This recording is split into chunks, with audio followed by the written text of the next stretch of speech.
ರಾಜನ ಮಗನಾಗಿಯೇ ಹುಟ್ಟಿದವನು. ಆದರೆ ಅರಣ್ಯಗಳಲ್ಲಿ ಜೀವ ಉಳಿಸಿಕೊಳ್ಳಬೇಕಾದ ಯುವರಾಜ ತನ್ನದೇ ಬಂಧುಗಳಿಂದ ಸಿಂಹಾಸನ ಕಳೆದುಕೊಂಡನು. ಅದೇ ಯುವಕ ಮುಂದೊಂದು ದಿನ ಉತ್ತರ ಭಾರತದ ಮಹಾಚಕ್ರವರ್ತಿಯನ್ನು ಎದುರಿಸಿ ಸೋಲಿಸಿದನು.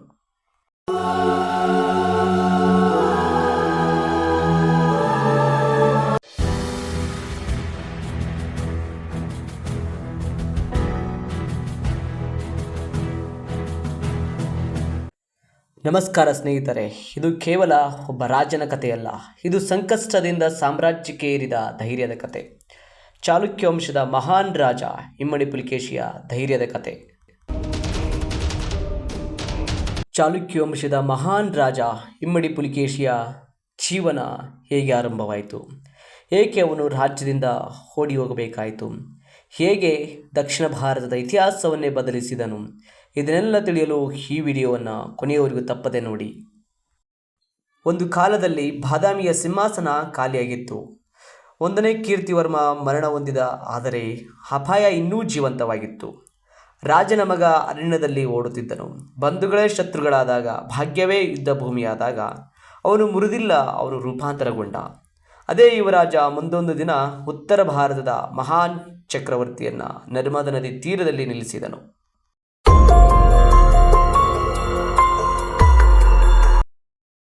ಚಾಲುಕ್ಯ ವಂಶದ ಗರ್ಜನೆ, ದಕ್ಷಿಣ ಭಾರತದ ಗರ್ವ, ಇಮ್ಮಡಿ ಪುಲಿಕೇಶಿ. ಇದು ಕೇವಲ ಇತಿಹಾಸವಲ್ಲ, ಇದು ಧೈರ್ಯ, ಪ್ರತೀಕಾರ ಮತ್ತು ಸಾಮ್ರಾಜ್ಯದ ಕತೆ. 6ನೇ ಶತಮಾನದ ದಕ್ಷಿಣ ಭಾರತ ರಾಜ್ಯಗಳು, ಯುದ್ಧಗಳು, ಅಧಿಕಾರದ ಹೋರಾಟ, ಈ ಗೊಂದಲದ ಮಧ್ಯೆ ಒಂದು ವಂಶ ತನ್ನ ಶಕ್ತಿಯನ್ನು ಕಟ್ಟಿಕೊಳ್ಳುತ್ತಿತ್ತು. ಅದೇ ನಮ್ಮ ಹೆಮ್ಮೆಯ ಚಾಲುಕ್ಯ ವಂಶ. ಇದರ ರಾಜಧಾನಿ ವಾತಾಪಿ ಎಂದು ಕರೆಯುತ್ತಿದ್ದ ಹಿಂದಿನ ಬಾದಾಮಿ. 1ನೇ ಕೀರ್ತಿವರ್ಮನ್ ಚಾಲುಕ್ಯ ವಂಶದ ಶಕ್ತಿಶಾಲಿ ರಾಜ. ಆದರೆ ಅವನ ಅಕಾಲಿಕ ಮರಣದಿಂದ ರಾಜ್ಯ ಅಸ್ಥಿರವಾಯಿತು. ಅವನ ಮಗ ಎರೆಯ ಇನ್ನೂ ಕಿರಿಯ ವಯಸ್ಸಿನ ಯುವರಾಜ. ಈ ಅವಕಾಶವನ್ನು ಬಳಸಿಕೊಂಡ ತನ್ನ ಚಿಕ್ಕಪ್ಪನಾದ ಮಂಗಳೇಶ ಸಿಂಹಾಸನವನ್ನು ತನ್ನ ಕೈಗೆತ್ತಿಕೊಂಡನು. ಎರೆಯನಿಗೆ ಜೀವ ಉಳಿಸಿಕೊಳ್ಳುವುದೇ ದೊಡ್ಡ ಸವಾಲಾಯಿತು. ಅವನು ಅರಮನೆ ಬಿಟ್ಟು ಅರಣ್ಯಗಳು, ಪರ್ವತಗಳು, ಮಿತ್ರರ ಆಶ್ರಯದಲ್ಲಿ ಒಬ್ಬ ಸಾಮಾನ್ಯನಂತೆ ಬದುಕಬೇಕಾಯಿತು. ಆದರೆ ಈ ಎಲ್ಲ ಕಷ್ಟಗಳೇ ಅವನನ್ನು ಸದೃಢ ವ್ಯಕ್ತಿಯನ್ನಾಗಿ ರೂಪಾಂತರಗೊಳಿಸಿದವು. ಅರಣ್ಯ ಜೀವನದಲ್ಲಿ ಎರೆಯನು ಯುದ್ಧ ಕೌಶಲ್ಯ ಕಲಿತನು, ನಾಯಕತ್ವ ಬೆಳೆಸಿಕೊಂಡನು, ಸೈನಿಕರನ್ನು ಒಟ್ಟುಗೂಡಿಸಿದನು. ಸಮಯಕ್ಕಾಗಿ ಕಾದು ಕುಳಿತ ಸಿಂಹದಂತೆ ಎರೆಯನು ಮಂಗಳೇಶನ ಮೇಲೆ ಕ್ರಿಸ್ತಶಕ 610ರಲ್ಲಿ ಯುದ್ಧ ಸಾರಿದನು. ಈ ಯುದ್ಧದಲ್ಲಿ ಎರೆಯನು ಮಂಗಳೇಶನನ್ನು ಕೊಂದು ಸಿಂಹಾಸನ ಏರಿದನು. ಅದೇ ಕ್ಷಣದಲ್ಲಿ ಎರೆಯನು ಇಮ್ಮಡಿ ಪುಲಿಕೇಶಿಯಾಗಿ ಇತಿಹಾಸಕ್ಕೆ ಕಾಲಿಟ್ಟನು.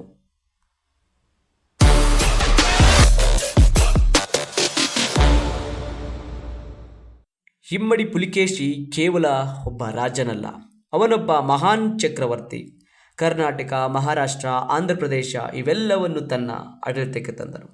ಅವನು ಸೋಲಿಸಿದ ರಾಜರು ಅನೇಕರು. ಆದರೆ ಒಂದು ಯುದ್ಧ ಅವನನ್ನು ಇತಿಹಾಸದಲ್ಲಿ ಅಮರನನ್ನಾಗಿ ಮಾಡಿತು. ಅದುವೇ ಉತ್ತರ ಭಾರತದ ಮಹಾನ್ ಚಕ್ರವರ್ತಿ, ಉತ್ತರಪತೇಶ್ವರ ಶಿಲಾದಿತ್ಯ ಎಂದು ಕರೆಸಿಕೊಳ್ಳುವ ಹರ್ಷವರ್ಧನೊಂದಿಗಿನ ನರ್ಮದಾ ನದಿ ಯುದ್ಧ.